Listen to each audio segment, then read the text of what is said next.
রাধে রাধে বন্ধুরা, 2025 সালে ভূত চতুর্দশী বা নরক চতুর্দশী কবে পালন করতে হবে, যম দীপদান এবং 14টি প্রদীপ কবে প্রজ্বলন করতে হবে এবং 14 ধরনের শাক কবে খেতে হবে তা নিয়ে আলোচনা করব আজকের এই ভিডিওতে। ভূত চতুর্দশী, এখানে ভূত কথাটি বলা হয় আমাদের পূর্বপুরুষদের উদ্দেশ্য করে। ভূত চতুর্দশীর দিন আমরা 14 প্রদীপ প্রজ্বলন করে থাকি। এই 14 সংখ্যাটি এসেছে কোথা থেকে? 14 সংখ্যাটির মধ্যে 7 সংখ্যাটি এসেছে মাতৃকুল থেকে এবং অপর 7 সংখ্যা এসেছে পিতৃকুল থেকে। 7 আর 7 যোগ করে হয় 14। তো সেই কারণেই ভূত চতুর্দশীর দিন 14টি প্রদীপ প্রজ্বলন করতে হয় এবং যমদেবের উদ্দেশ্যে একটি প্রদীপ প্রজ্বলন করতে হয়। মোট এই 15টি প্রদীপ এই ভূত চতুর্দশী বা নরক চতুর্দশীর দিন প্রজ্বলন করতে হয়। এই ভূত চতুর্দশীর আরও একটি নাম হচ্ছে নরক চতুর্দশী। নরক চতুর্দশী নাম হওয়ার কারণ হচ্ছে এদিন ভগবান শ্রীকৃষ্ণ নরকাসুরকে বধ করেছিলেন। ভূত চতুর্দশীর দিন বাড়ি থেকে নেগেটিভিটি ও খারাপ শক্তি দূর করতে কি করতে হবে তা এখন আপনাদেরকে জানাবো। একাদশী দর্শন চ্যানেলের নতুন আরও একটি ভিডিওতে আপনাদের সবাইকে জানাই স্বাগতম। আশা করছি আপনারা সবাই রাধারানীর কৃপায় ভালোই আছেন। চতুর্দশী তিথি শুরু হবে 1 কার্তিক 1432 বঙ্গাব্দ, ইংরেজি 19 অক্টোবর 2025 রবিবার দিন দুপুর 1:54 থেকে এবং ভূত চতুর্দশী তিথি শেষ হবে পরের দিন অর্থাৎ 20 অক্টোবর সোমবার দুপুর 2:57। এরপর থেকে অমাবস্যা তিথি শুরু হবে এবং অমাবস্যা তিথি চলবে পরদিন অর্থাৎ 21 অক্টোবর মঙ্গলবার বিকাল 4:25 পর্যন্ত।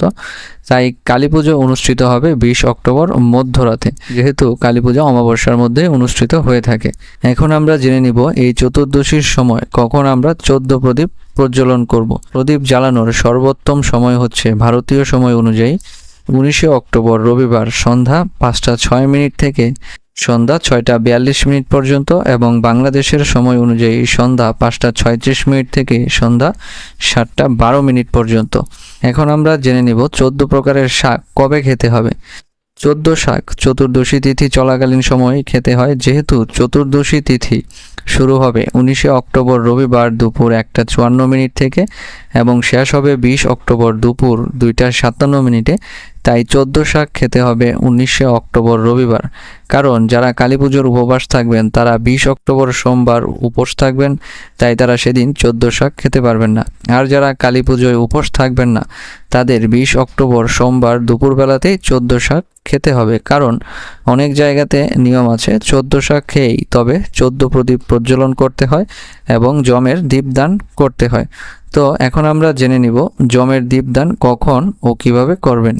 আপনারা হয়তো জানেন ধনতেরাসের দিনও আমরা 13টি প্রদীপ প্রজ্বলন করে থাকি এবং তারপরের দিন অর্থাৎ ভূত চতুর্দশীতে আমরা 14টি প্রদীপ প্রজ্বলন করে থাকি। আপনারা চাইলে ধনতেরাসের দিন অথবা ভূত চতুর্দশীর দিন এই যম প্রদীপ নিবেদন করতে পারেন। আপনারা যদি ধনতেরাসের দিন যম প্রদীপ নিবেদন করেন তবে আপনাদেরকে 13টি প্রদীপ প্রজ্বলন করতে হবে এবং আপনারা যদি ভূত চতুর্দশীর দিন যম প্রদীপ প্রজ্বলন করেন তবে আপনাদেরকে 14টি প্রদীপ তো নিবেদন করবেনই, তার সাথে আরও একটি প্রদীপ যেটি যমদেব উদ্দেশ্যে নিবেদন করবেন সেটি সহ মোট 15টি প্রদীপ আপনাদেরকে ভূত চতুর্দশীর দিন প্রজ্বলন করতে হবে। যমদেবের উদ্দেশ্যে এই প্রদীপ নিবেদনের একটি নির্দিষ্ট নিয়ম ও নির্দিষ্ট সময় রয়েছে। এখন আমি আপনাদেরকে সেই নির্দিষ্ট সময় ও নির্দিষ্ট নিয়মটি জানিয়ে দিচ্ছি।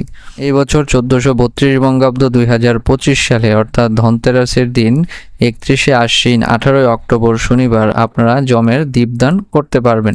ধনতেরাসের দিন দীপদানের শুভ সময় হচ্ছে ভারতীয় সময় অনুযায়ী সন্ধ্যা 5:07 থেকে সন্ধ্যা 6:43 পর্যন্ত এবং বাংলাদেশের সময় অনুযায়ী সন্ধ্যা 5:37 থেকে সন্ধ্যা 7:13 পর্যন্ত।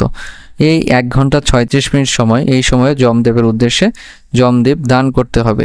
যেহেতু শনিবার দিন ধনতেরাস পড়েছে, তো আপনারা যদি শনিবার দিন যমদীপ দান করতে না পারেন তবে সেক্ষেত্রে আপনারা পরের দিন অর্থাৎ ভূত চতুর্দশীতে অর্থাৎ রবিবার দিন যম দীপদান করতে পারবেন। সেক্ষেত্রেও আপনাদের যেই সময়টা থাকবে সেই সময়টা থাকবে এই স্ক্রিনে দেখানো সময়টাই, অর্থাৎ ভারতীয় সময় অনুযায়ী সন্ধ্যা 5:07 থেকে 6:43 পর্যন্ত এবং বাংলাদেশের সময় অনুযায়ী 5:37 থেকে সন্ধ্যা 7:13 পর্যন্ত। এটা কিন্তু উভয় দিনে একই সময়ে পড়েছে। তো আপনারা যেদিন সুবিধা হয় সেদিন যমের পাতিটি বা প্রদীপটি নিবেদন করতে পারেন। এখন আমরা জেনে নিব যমদেবের উদ্দেশ্যে কিভাবে প্রদীপ নিবেদন করতে হবে। মৃত্যু দেবতা যমদেবের উদ্দেশ্যে যে প্রদীপ নিবেদন করবেন তা অবশ্যই গৃহের বাইরে দিতে হবে। আপনার কক্ষের বাইরে গৃহের সদর দরজার সামনে এই দীপদান করতে হবে। যে কোনো প্রদীপ প্রজ্বলনের পূর্বে সম্ভব হলে সামান্য পরিমাণ গঙ্গা জল ছিটিয়ে নেবেন। যদি ঘরে গঙ্গা জল ও না থাকে তবে সামান্য পরিমাণ জলও ছিটাতে পারেন। যমদেবের প্রদীপটিতে অবশ্যই ঘি ব্যবহার করবেন। ঘি যদি না থাকে তবে সেক্ষেত্রে তিলের তেল যদি না থাকে তবে সরিষার তেল ব্যবহার করবেন। তবে খেয়াল রাখবেন দীর্ঘক্ষণ যেন প্রদীপটি প্রজ্বলিত থাকে। প্রদীপের তেলের মধ্যে কিছু পরিমাণ কালো তিল দিয়ে দিবেন এবং কিছু পরিমাণ আতপ চালও দিয়ে দিবেন। প্রদীপটিকে আপনারা বাড়ির সদর দরজার ডানে বা বামে দিতে পারেন, তবে অবশ্যই প্রদীপের মুখ দক্ষিণ দিকে হতে হবে, কারণ দক্ষিণ দিককে যমদেবের দিক হিসেবে চিহ্নিত করা হয়।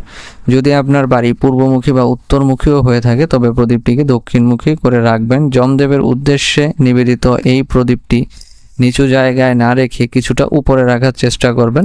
চাইলে আপনারা টুল বা চেয়ারের উপরও রাখতে পারেন। প্রদীপটি প্রজ্বলন করার পর হাতে একটি ফুল নিয়ে যমদেবের উদ্দেশ্যে এই মন্ত্রটি 3 বার উচ্চারণ করবেন। মন্ত্রটি হলো নমো যমদেবায় নমো। 3 বার এই মন্ত্রটি জপ করার পর হাত জোড় করে যমদেবের উদ্দেশ্যে এই প্রার্থনা করুন, হে যমদেব, আমার পরিবারের সকল সদস্যদের অকাল মৃত্যু ও অকাল দুর্ঘটনা থেকে রক্ষা করুন। আমার পরিবারের সকল অন্ধকার ও দুর্দশা দূর করে দিন। এরপর যমদেবকে প্রণাম করবেন এবং উক্ত স্থানে গঙ্গা জল ছিটাবেন। যদি গঙ্গা জল না থাকে তবে বাইরে থেকে হাত মুখ ধুয়ে ঘরে প্রবেশ করবেন। পরিবারের যে কোনো সদস্যই যমদেবের উদ্দেশ্যে এই প্রদীপ নিবেদন করতে পারবেন, তা সে বড় হোক বা ছোট হোক, ছেলে হোক বা মেয়েই হোক। তো প্রিয় ভক্তবৃন্দ, পরিবারের কোনো সদস্যের যদি অকাল মৃত্যু বা অকাল দুর্ঘটনা এড়াতে চান তবে ধনতেরাসের দিন অথবা ভূত চতুর্দশীর দিন অবশ্যই এই একটি দ্বীপ যমদেবের উদ্দেশ্যে নিবেদন করবেন। দীপাবলি মানেই কিন্তু প্রদীপ নিবেদন করার উৎসব, তাই এই দীপাবলি উৎসবকে বলা হয় মা কালীর দীপযাত্রা। দীপাবলি হচ্ছে আলোর উৎসব, এর মাধ্যমে আমরা যাবতীয় অন্ধকার বা নেগেটিভ এনার্জি কাটিয়ে উঠতে পারি। আজকের এই ভিডিওটির মাধ্যমে আপনারা বুঝতে পেরেছেন কিভাবে যম প্রদীপ নিবেদন করতে হবে, 14 শাক কবে খেতে হবে এবং 14টি প্রদীপ কবে প্রজ্বলন করতে হবে। আজকের এই ভিডিওটি যদি আপনাদের ভালো লেগে থাকে তবে ভিডিওতে একটি লাইক দিবেন এবং চ্যানেলটিকে সাবস্ক্রাইব করে আমাদের পাশে থাকবেন। ধৈর্য ধরে ভিডিওটি দেখার জন্য আপনাদের সবাইকে জানাই আন্তরিক ধন্যবাদ। নমস্কার প্রিয় বন্ধুরা, রাধে রাধে।